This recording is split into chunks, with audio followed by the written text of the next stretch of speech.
Hi Ron, today I'm gonna talk about Endgame theory.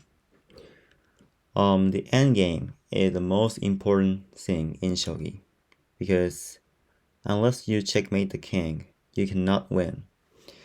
So let's get started.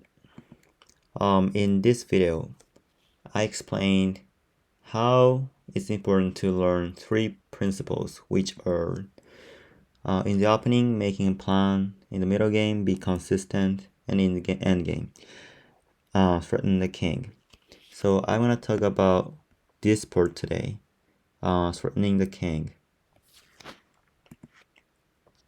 So the first thing you should do in order to threaten the king is to learn basic checkmate patterns.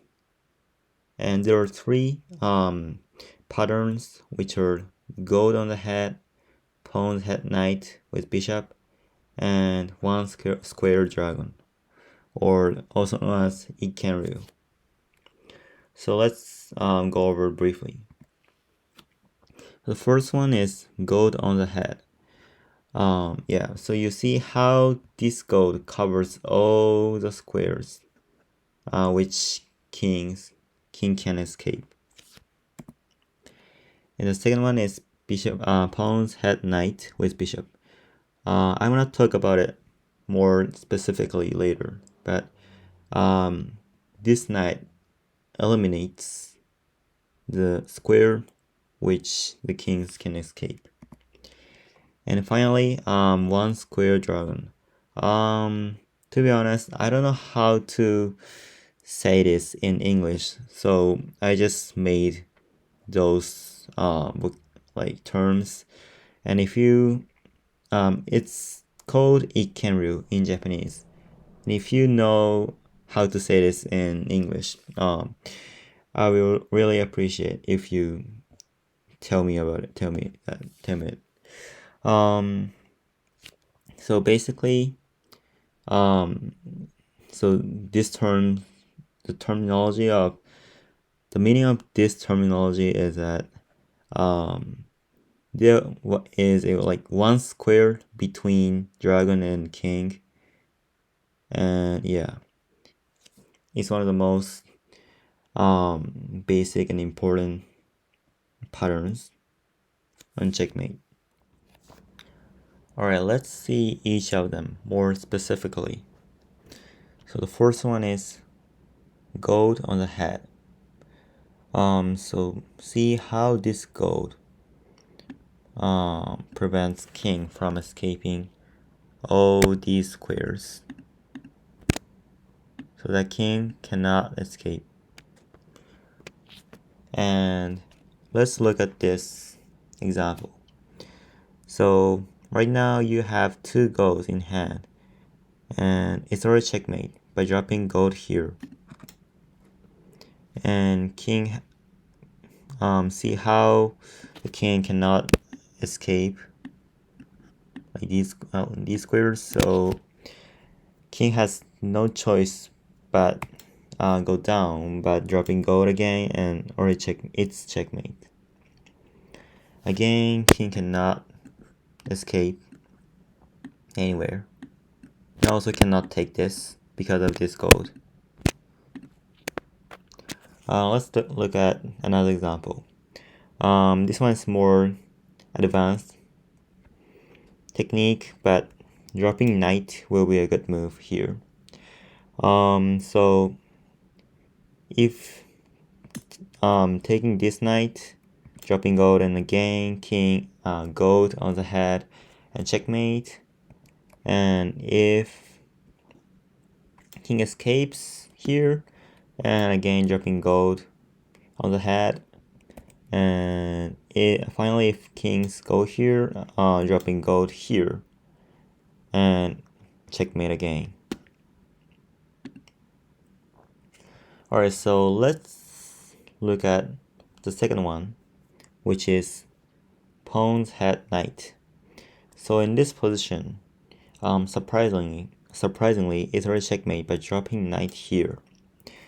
So basically, the purpose of this move is to limit the square where the king can escape.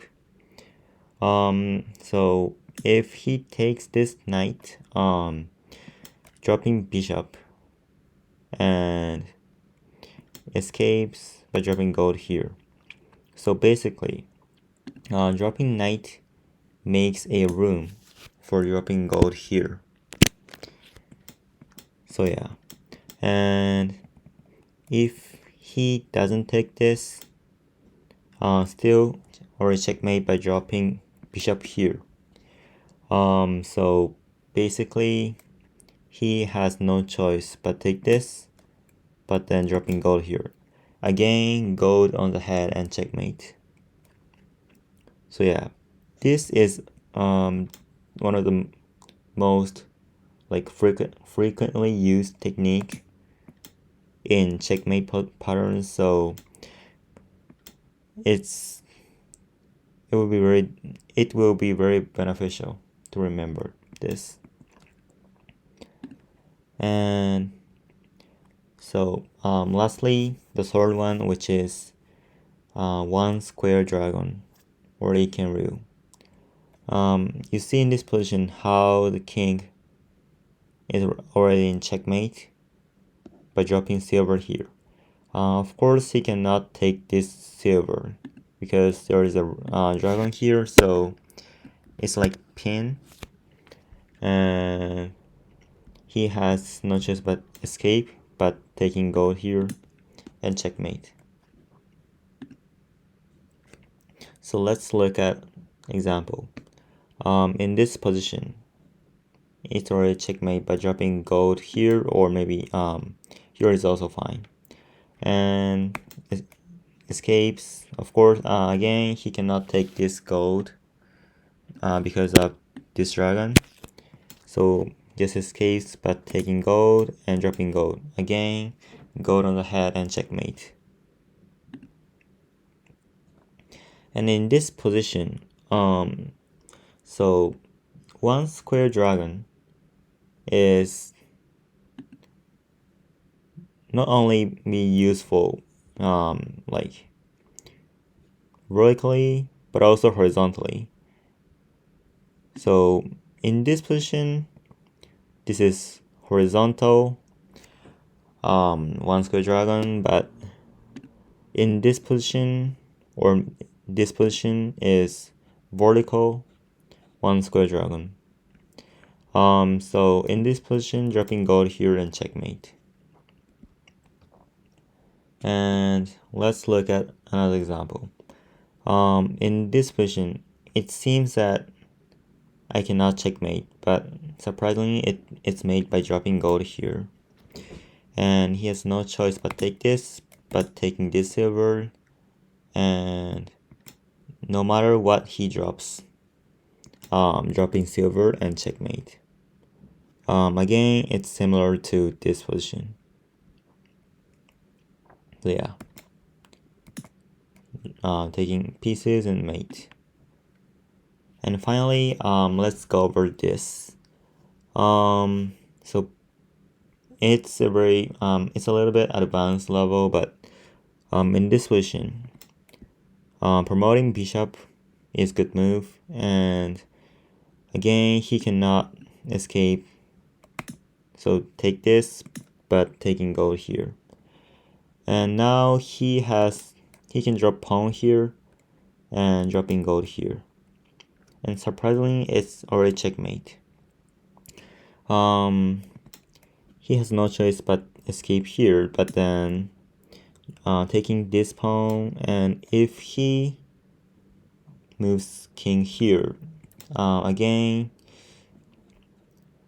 moving gold, and again moving rook here, dragon here, and checkmate by one square dragon. So no matter what he drops, such as gold, moving gold here, and checkmate. So it's like a skewer or pinning the king.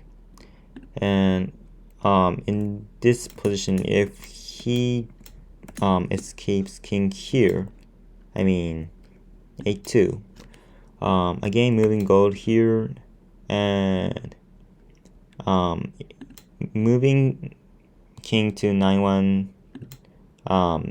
is meaningless, so moving king to 9-2, but dropping pawn here, and in this position, moving dragon here, and or checkmate.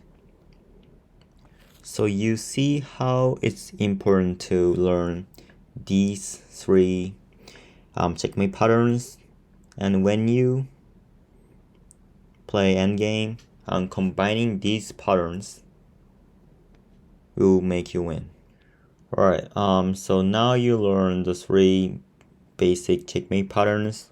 Let's learn how to threaten, not checkmate, the king. So the key is pay attention to the opponent's king before paying attention to my king. So basically it means consider attacking before defending. Because like I said, unless you checkmate the king, you cannot win. So consider attacking first. Alright, let's look at one example of my real game. So in this position, I dropped rook here. And basically it's a fork. So it seems that I can take either pieces. And in the real game, he took my rook by gold. So I have choice, which is like whether taking this bishop or taking this gold. And in my real game, I actually took the bishop, but it was a questionable move, and I should have taken this gold. And actually, I could have had an advantage. Basically, next I can drop silver here, and it's a threatmate by taking this gold. So it seems that he can take my bishop by dropping rook here, but just dropping pieces will be no problem for me. So I should have attacked in this position.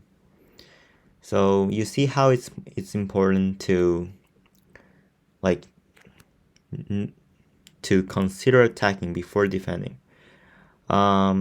Just for your reference, just see how I how I lost in this game. So yeah,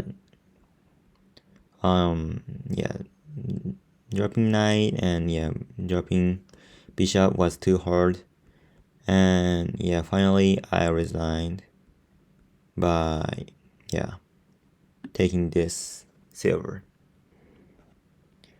So again, it's important to attack before defend. Alright, so in conclusion, learning three basic checkmate patterns and paying attention to the opponent's king is crucial in the endgame. And three basic checkmate patterns are gold on the head, pawns head knight, and finally one square dragon, or also known as Aiken-ryu. Alright, that's it for today. I will really appreciate if you click like, subscribe, and write comment below.